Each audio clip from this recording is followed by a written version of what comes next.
Ko'rib siz oyog'ingizni kuchini chiqarasiz va startoviy skorostingizni oshirasiz. Chunki bu ikkita narsa bir-biriga juda ham bog'liq. Birinchi mashqda yerda o'tirgan holda oyog'imiz uchiga sakrab turib olamiz. Buni har kuni 20 tadan 3 podxod qilamiz. Ikkinchi упражнениyani oyog'imiz uchida sakragan holda prisedaniya qilamiz. Bu mashq joyimizdan tez qo'zg'alishimiz uchun juda ham foydali. Va oxirgisi oyog'imizni kuchini chiqarish uchun yordam beradigan mashq. Buni 15 ta prejokdan 3 podxod qilamiz. Bo'lma shu упражнениyalarni har kuni qilsanglar, bir oy ichida juda ham katta o'zgarishlarni sezasizlar. Video foydali bo'lgan bo'lsa, podpiska tashlab qo'yamiz. Ko'rib siz oyog'ingizni kuchini chiqarasiz va startoviy skorostingizni oshirasiz. Chunki bu ikkita narsa bir-biriga juda ham bog'liq.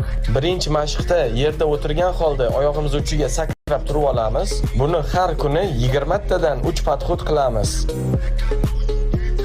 Ikkinchi упражнениyani oyog'imiz uchida sakragan holda prisedaniya qilamiz. Bu mashq joyimizdan tez qo'zg'alishimiz uchun juda ham foydali. Va oxirgisi oyog'imizni kuchini chiqarish uchun yordam beradigan mashq. Buni 15 ta prejokdan 3 podxod qilamiz.